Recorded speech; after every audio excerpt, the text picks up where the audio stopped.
Find other great podcasts like this one at podmoth.network.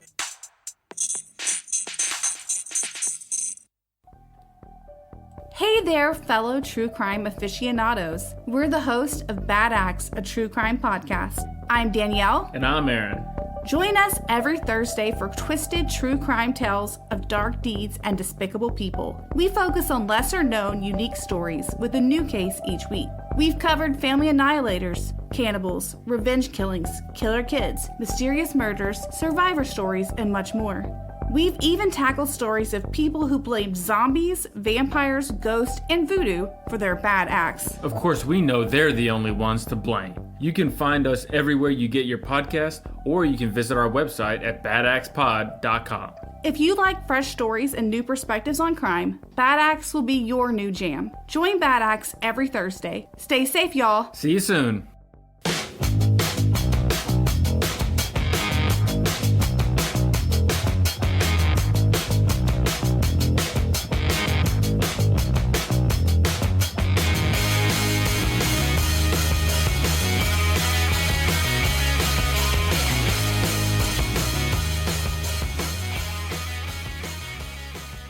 Hey everybody, welcome back to another episode of Cryptid Cocktail Party, a show where we have a few drinks, share a few laughs, take a dive into the unknown. I am your host, Dave, and today I am joined by Sarge and Maynerd. How you guys doing, buds? Hey, what's going on? How's it going? Do you guys want to introduce which one is which so I don't have to... Yeah, so they can differentiate the voices. I'm Sarge, and that's Maynerd, but you can't see that because it's an audio medium. Yeah, so it's just the one with the heavier Boston accent is Sarge. Yeah. Mine's tracks. Medium, his is high. My parents dropped me on my head a lot as a kid, so. So how you guys doing? Not bad, man. I'm excited to talk about weird. Can we swear on this podcast? Because Yeah. Okay, good. Because I'm not capable of not swearing. Oh no, you guys are totally fine. My father was a carpenter, and then I was in the military for a while, so I'm not super well behaved. But yeah, no, we were really fucking excited because we had a podcast where we're gonna get back into it. I like an idiot. I went into my master's degree, and so that's eaten up much more of my time than I expected. Somehow I didn't think a graduate level degree would take up a lot of energy, but it really does. No, my wife just got finished with her master's, and it took her, years. That's actually why we ended up moving out of New England to Philly, so she could do that. Okay. So I understand the struggle. You get it. Yeah. Getting your master's. It's a lot of work. I got, after, in 2 weeks, I'll only have one class left. I graduate March 30th. Oh, hell yeah, man. Congrats. Yeah. I'm counting down the friggin' seconds, to be honest with you. He is, I can hear him. Loudly shouting the seconds in my backyard in the middle of the night. We also live next door to each other for context. We do, actually. So it's weird. We grew up in the same city, never met each other, and then within a year, we moved directly next door to each other. Well, I mean, I guess that's fate, I guess. I don't really... It is absolutely fate. And our kids are best friends. Like, it's weird. And Maynard, how are you doing? I'm doing well. Enjoying a nice local beer today and ready to do this. Oh, yeah. What are you guys drinking? So I'm drinking a Trillium. I have to take off the little canister here. This particular one's called Insert Farming Reference Here. Okay. And you could for the listeners, it just has shovels and things on the That's a lot of on the different label, farming but implements. And I'm just drinking a mishmash of whatever was in my fridge. So right now I'm drinking Cutwater Creek mojitos, but I've also got some Down East cider here that I'm gonna pound out. Cutwater, oh boy. This is going to get ugly to They're its good. end. They're so good. And for the money that you're spending, the alcohol content is phenomenal. That's really all that matters. That's exactly it. How fucked up can I get on the cheapest level? Yeah, I mean, I never really was good at percentages until I started drinking, and now I'm a fucking expert. I can do the math in my head. Oh yeah, I can do ounces, beer percentage, all Yeah, that yeah. stuff. If they had just presented percentages to me in high school in terms of how drunk I would get, I would have been much better at them. That's for sure. All right, guys. Well, I do have one question before we start. Are you guys cryptids guys or any like paranormal, folklore, that kind of stuff? Well, again, the audience can't see me right now, but I am wearing a Mothman hat and T-shirt. So yes, we are big on weird shit. Anything weird. Well, I appreciate you bringing out the flair for this, even though no one can see it. I appreciate it. Well, I see. This is more for you than anyone else. We just wanted to impress you with our knowledge. I appreciate that, guys. All right, you guys ready to dive into this? Let's do it. go. What do you got? All right, so you guys don't know what we're going to be talking about today, right? No, we did. We purposely chose not to know. I know that you had mentioned that you try not to tell your guests, and I didn't want to guess. I didn't want to try anything. So please surprise us. So what I decided was today, since I'm originally from New England, you guys still live in New England, I was going to try and do cryptids from Massachusetts. Okay. But they're all kind of the same. They suck, as, really. like, They suck. yeah, it's they're all kind of boring. And then I was like, well, what if I do just New England in general? And then I said, no, I'm not going to do that. So what I did is I ended up sticking with Massachusetts, but instead of doing cryptids, I did folklore and urban legends. Okay. Which I guess are probably more well-known. I was going to do the Bridgewater Triangle, but that's a whole fucking We did a other whole, thing we that's did just- what, 1 or 2 podcast episodes on the Bridgewater Triangle? Yeah, I think ours was 2. Yeah, my brother did some It's- heavy research on that, so. Yeah, it was too much to try and just get into like one single episode. So I have 2 stories for you, and I'm just going to go into it, and then you guys just Yeah, let's do it. let me know what you think. All right. So the first stop on our little paranormal stroll around the great state of Massachusetts, we're going to start in a small town in the southern part of the state, right on the border of Rhode Island, called Seekonk. I don't know. Seekonk. Yeah. Seekonk.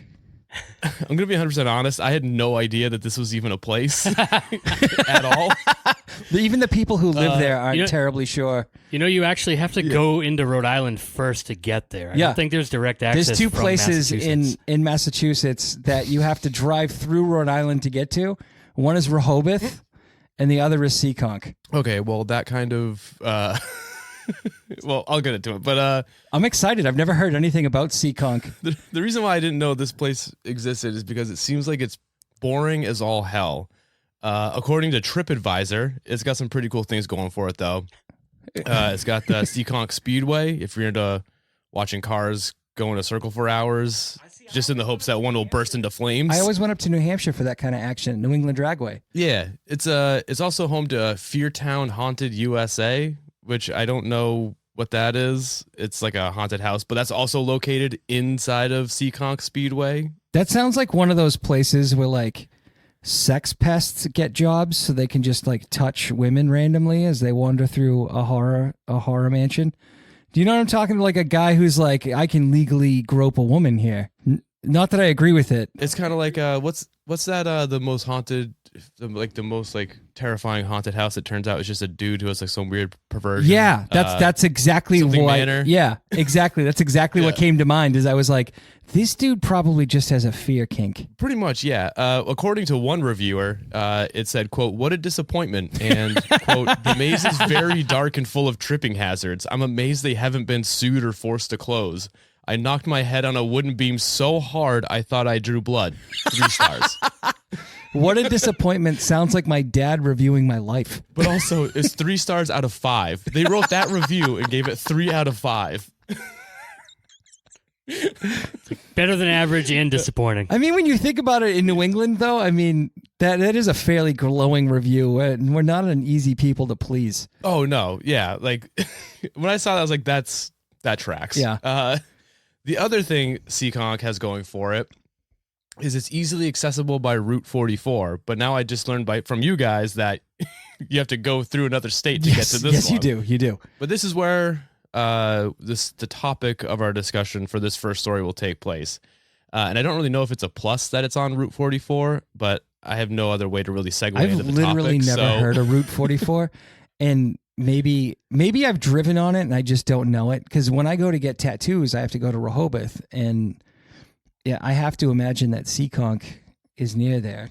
I don't know. Well, it's Okay, funny it that is. you bring up Rehoboth, because the part of the Route 44 section we'll be talking about is the part right between Seekonk and Rehoboth, where people have been reporting strange occurrences with what I'm guessing is a ghostly apparition known as the Route 44 Hitchhiker. Are you guys familiar with this? Oh, no. No.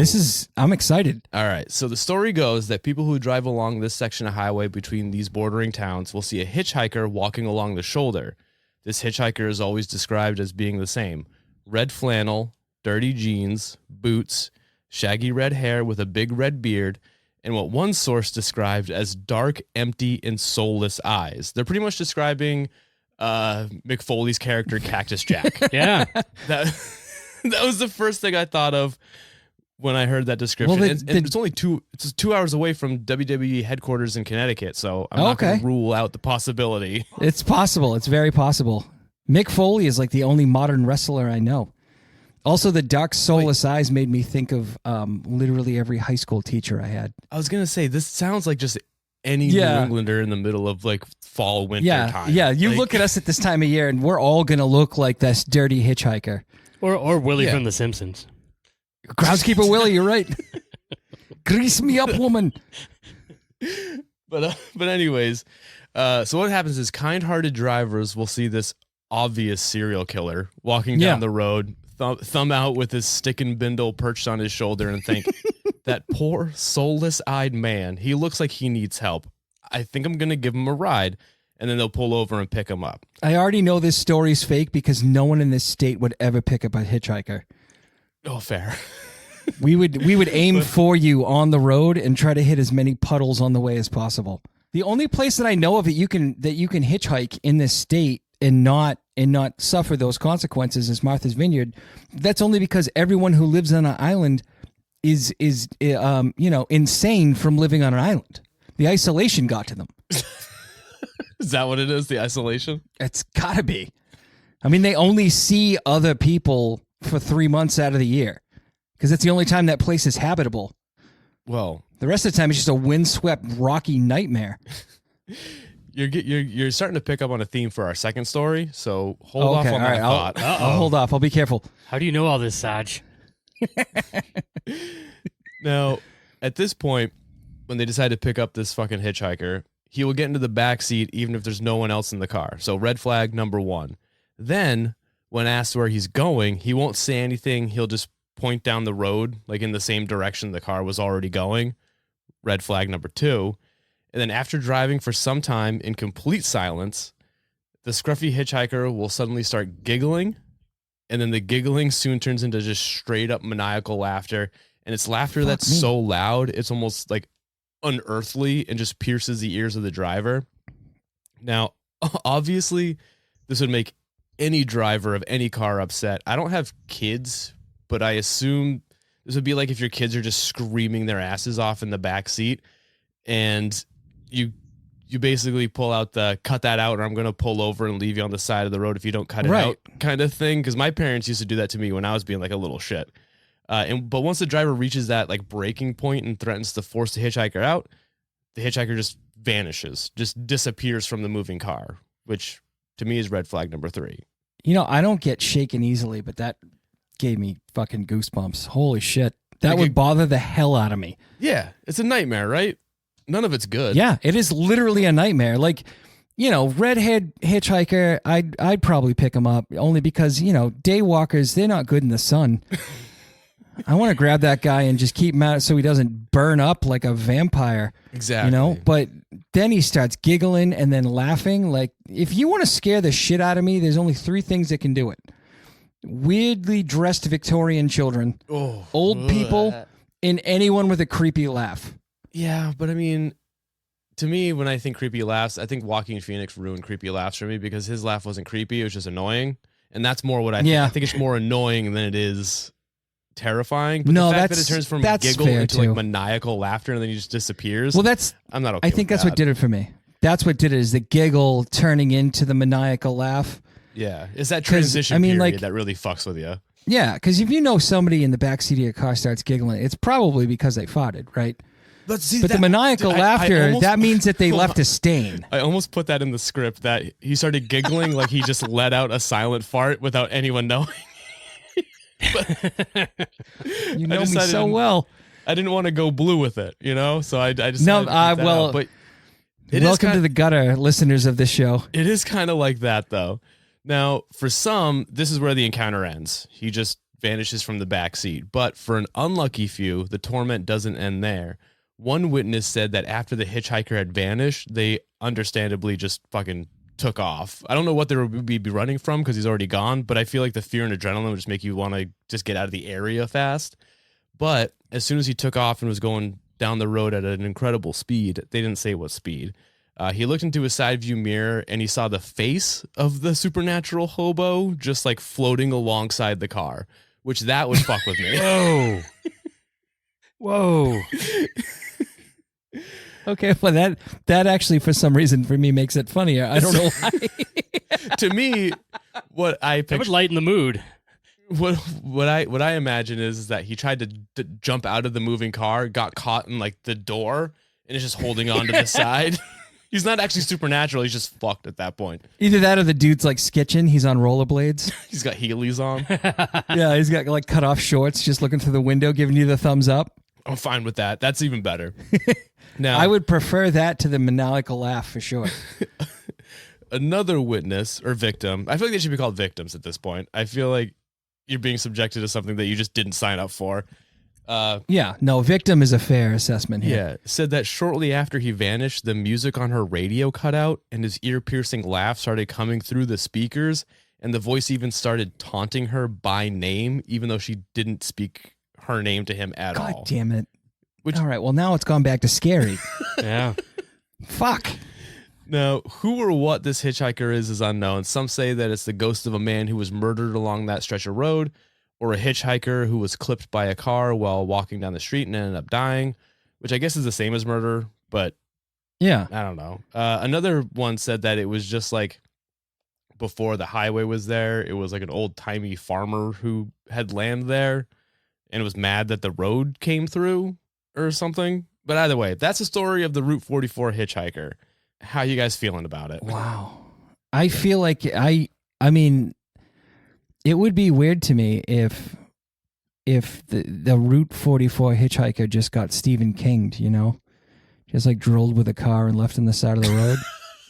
It took me a minute to I forgot all about that. I forgot all about that. Yeah, remember the guy who tried to kill Stephen King for no reason? Oh God. No, that I mean, damn. That was a kind of a roller coaster because, you know, you said redhead, and no offense to redhead folks, because I know you guys are tough. You've higher pain tolerance than the rest of us. That is true. But you know, to me, not to be a jerk, but like I'm not scared of redheaded people. You know what I mean? Just as a people, because I know if I just went to a desert climate, they can't get me. Sure, they're ill-equipped to be around any sort of sunlight or harsh environment. Yeah. But then, you know, the laughter got me and I was scared. And then, you know, we started sketching in his rollerblades and it was all over again. But then laughing through the speakers on my stereo, I would have a problem with that if he was like saying my name. And you didn't even say the name to begin with. Yeah, exactly. If I didn't introduce myself and he just started talking to me, that would, Jesus. I might need to find a new tattoo artist. I'm never going back to Rehoboth again. This is fucked. No, thank you. Maynard, where are we at? I mean, definitely nothing I'd ever heard of as far as anything in our state goes. So yeah, that's kind of crazy. This is good. There's a part of me that I love this. just wants to go drive on Route 44. Yeah, me but too. I kind of want to there's a part go. of me that wants to avoid it at all costs too. So I don't know, which I've been very good at doing because I don't know that I've ever. I know it goes from like Plymouth to It was from Plymouth to New York, I think. down. Yeah. I just kind of feel bad for any redhead folks in that town because as it is, people already kind of try and swerve and hit them. So. I'm not the ghost. I'm just a redhead. Leave me alone. I'm kidding. We don't try to punish the gingers here Well, I mean, because they're day walkers. They'll put a curse on you. all right. Well, the next leg of our journey, we're going to travel further east to what is probably the most LGBTQ plus friendly community that I can think of in the P-Town. country. Provincetown, baby. Yes. I love P-Town. That's one of the coolest places in Mass. But unfortunately, we're not going to be talking about the fun modern day Provincetown. We're going to be going back in time to the late 1930s to the early 1940s when America was decidedly less chill.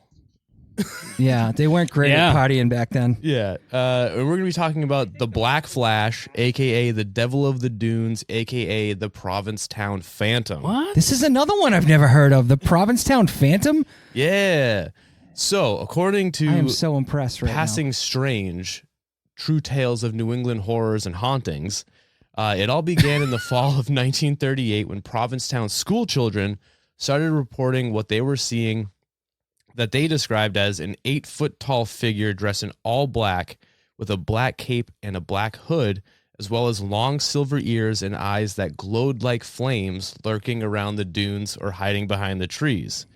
And like any sighting of anything that involves children, all the adults just chalked it up to overreaction, overactive imaginations, and did absolutely nothing to look into this fucking weirdo just watching their kids from the dunes. I mean, frankly, until you got into the ears part, I just, 8 foot tall, long robe. I just thought it might be like a drag queen headed to a funeral. No. But that was a theory of what it could be. It's like RuPaul's in mourning. That's all. No, like I said, they chalked it up to just overactive imaginations.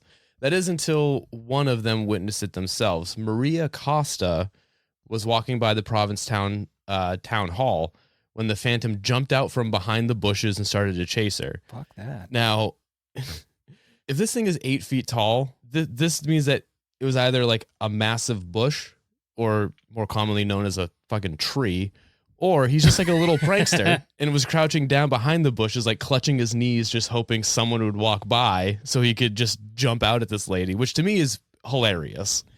I would love that, actually. But anyways, the Phantom was chasing Costa. She said that he was making a buzzing noise like a cicada or something like that the entire time. Now, terrified, Costa ducked into a coffee shop and frantically told the patrons of said shop what was happening. And upon hearing your story, a few of the customers ran out to try and catch the Phantom, but he was nowhere to be seen. There's no evidence that he was even there, but that makes sense.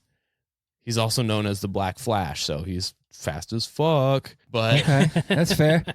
She was being chased by a giant kazoo playing Slender Man. Yeah, pretty much. But she wasn't the only one to be assaulted by the Devil of the Dunes. A teenage boy ran into the local police station saying that the Flash had jumped out at him while on his way home from the library, and that it had spit blue flames at him. So that's fun. Dude, this Flash has really got it going on. Yeah, that added a new fun little twist to it. I wish I could do that. Spit blue flames? I mean, frankly, if I was 8 feet tall, spitting blue flames would be like chasing people while playing a kazoo, and then spitting blue flames would be like, I wouldn't be out without the realm of possibility. Because when you're 8 feet tall, like there's not many options for you. True. To entertain yourself. I mean, you can't really fit in a regular movie theater seat. You can't fit into a car. Yeah, basketball wasn't really big back then yet, so. Yeah, it was still out in Springfield, and this is all the way in Providence. Yeah. I mean, Provincetown. Now, this is where this is where the story gets good.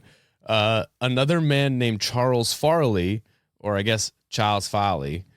That's better, much better. Yeah, that's more accurate. Charles Farley caught the creature snooping around his backyard, so he did what any red-blooded American would do in this situation: blast that fucker with a shotgun.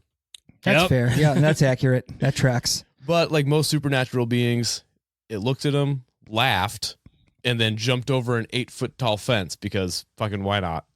Apparently, this thing has two favorite activities. Those are popping out behind things and jumping really fucking high, because another sighting happened one night not long after this one where the Phantom was spotted at a local school playground, and 4 police officers were dispatched to check it out. So they went there with their flashlights and guns drawn. They entered the playground in search of this fucking nightmarish pogo stick man. When they finally caught sight of him, they told him to surrender or they would shoot. So not unlike today. Just It's nice to know that policing has not changed over the years. Yeah, and it's comforting to know that some things in America will always be the same, you know? Yeah. But The police cannot wait to shoot a tall black figure. I wasn't going to say it, but I...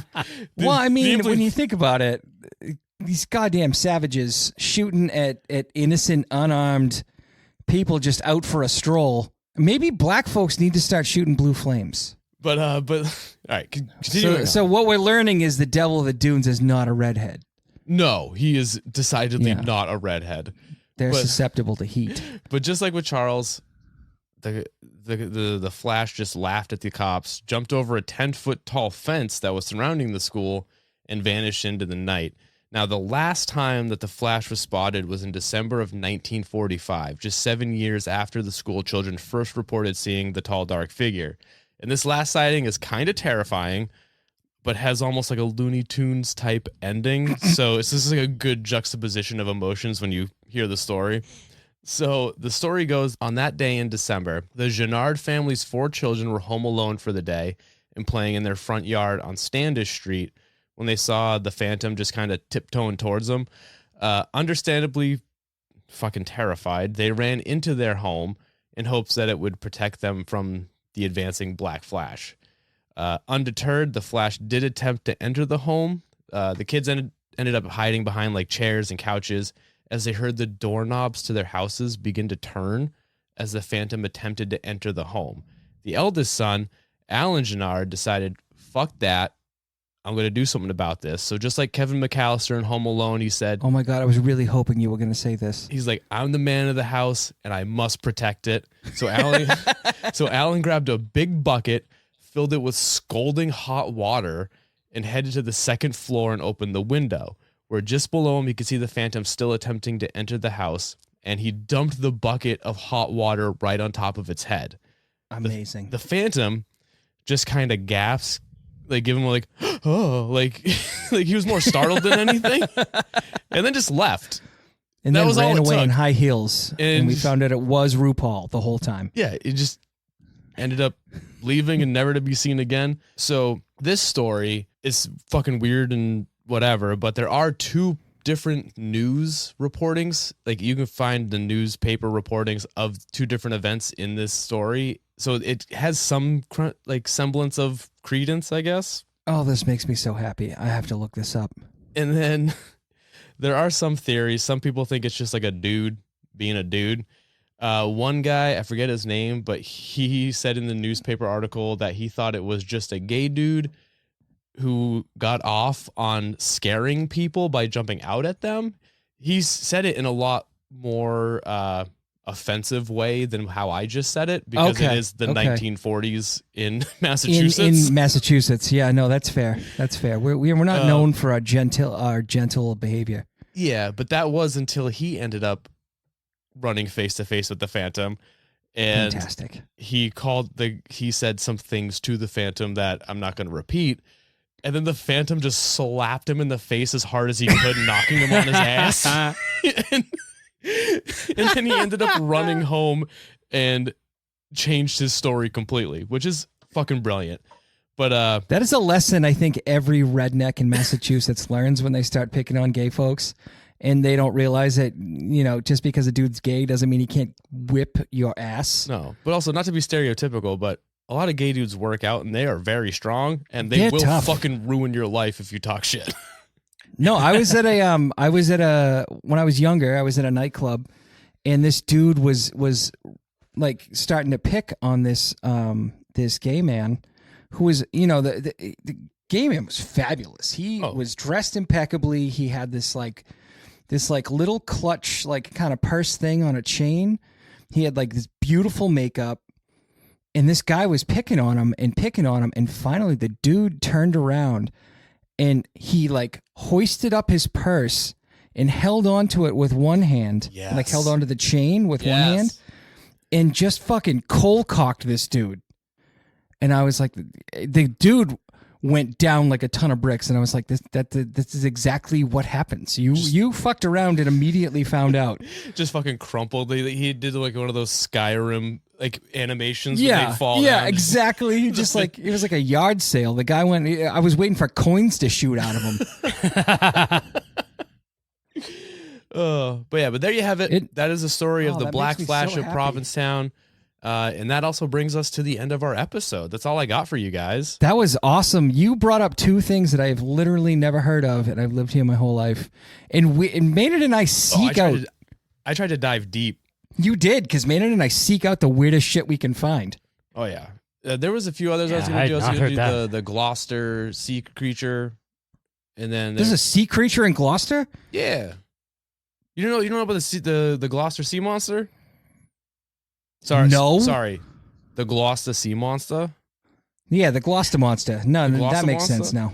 Yeah, you just mispronounced it. Now I get it. No, I'm kidding. I've never heard of that. That is awesome. That sounds vaguely familiar to me, though. The Gloucester Yeah, sea monster. yeah. Okay. Yeah. There wasn't a lot of sightings of it, and then there was another one about a tunnel somewhere. It's like Oh yeah, the Hoosick Tunnel.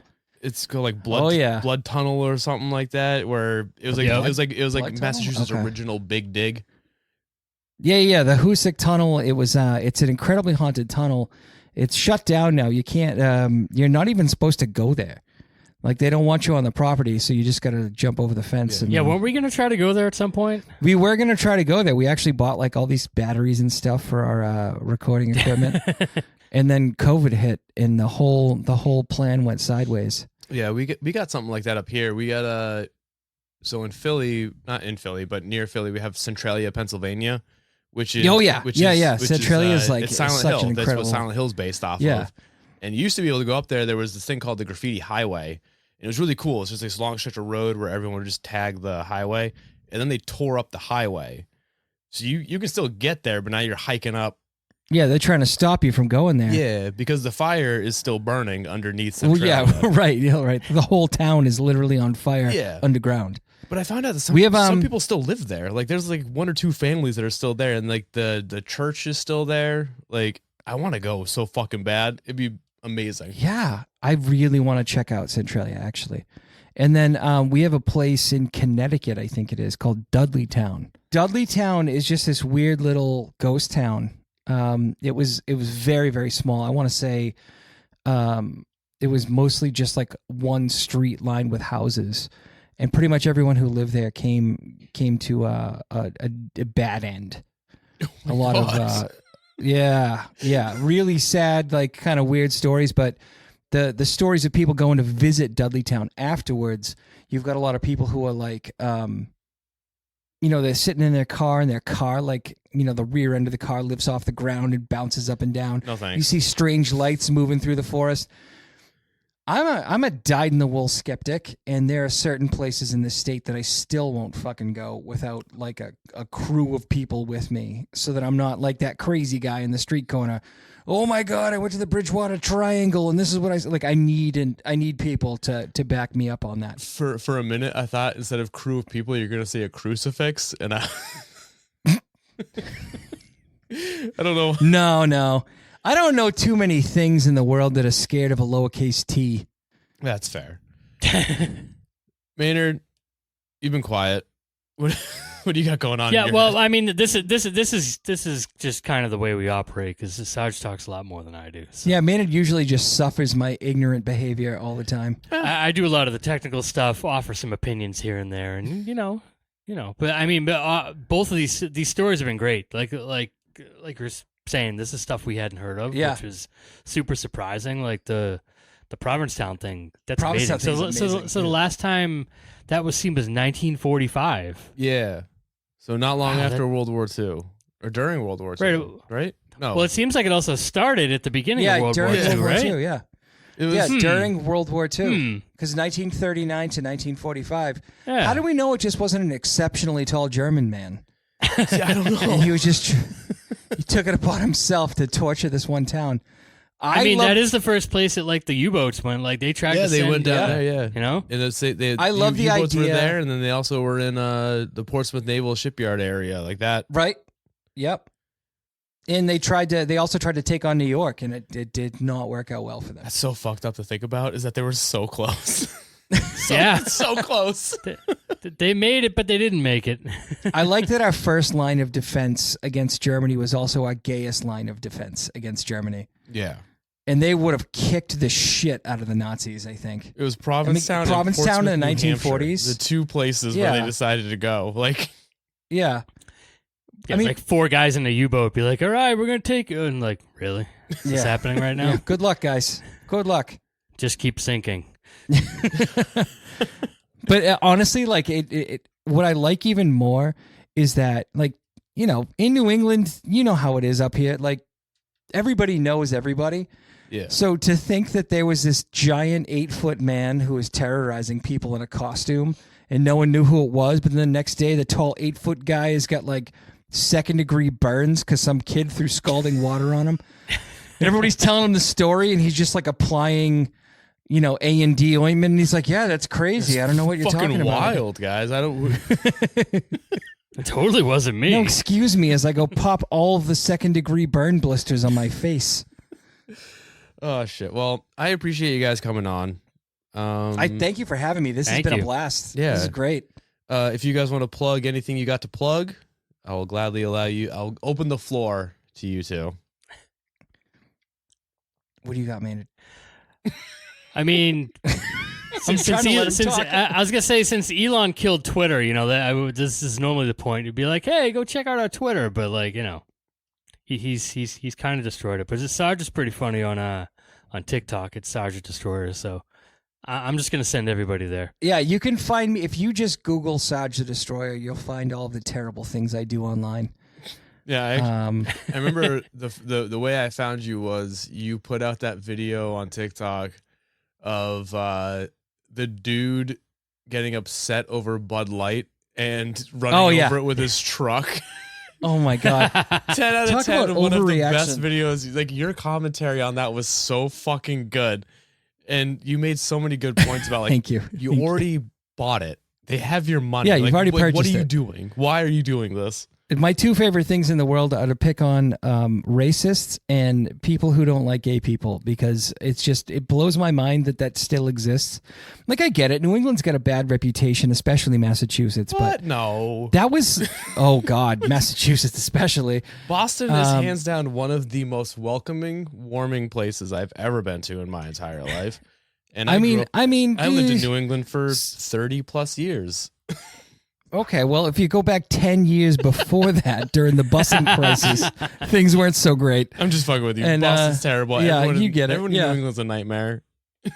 Yeah, everyone hates us, but at the same time, like, you know, the city has changed a great deal since back then. So for me, I like to represent my city by attacking hillbillies and morons, you know, religious bigots that are attacking gay folks, and then anybody who has, you know, these ridiculous straw man arguments they make against different minority communities. All of that stuff really frustrates the shit out of me. So TikTok is great for me because I can just dunk on these guys while I'm sitting at my desk having a beer and doing homework. Yeah. So, check out my TikTok. And if you found a racist saying something stupid or a bigot, please send it to me so that I can make fun of them in real time. And I'll link all that stuff in the episode description. Yeah, please do. There's a whole bunch of, I've got all of the socials now at this point. All right. Well, so follow Sarge on TikTok at Sarge the Destroyer. Follow us on TikTok at Cryptid Cocktail Party. Follow me on Instagram at Cryptid Cocktail. I've had a few. I'm sorry. That's all right. So have I. And then also, if you made it this far, I just launched a Patreon. It's only one tier. It's $5 a month. That's it. And you'll get a bunch of bonus content, me reading erotic cryptid fan fiction. Oh, God, yes. creepypastas. Sign me the fuck up. And if And you then ever I'll- want me to read one for your Patreon, I want no payment. I just want to be able to read one out loud, recorded. Yes, we will 100% do that. You could do that in your Maynard, own we time could- and send it to me, we and I could will act gladly that out. upload it to Patreon. Not in. like I'm a in. person, but Maynard and I can voice act it. That'd be I'm in. awesome. Oh, that's even better. Oh my God, how much fun would that be? Amazing. So you'll get access to that.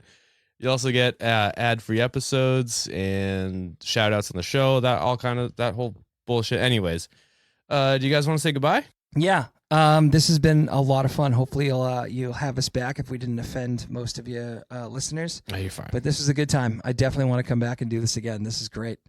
Yeah, thank you for having us. This is awesome. Yeah.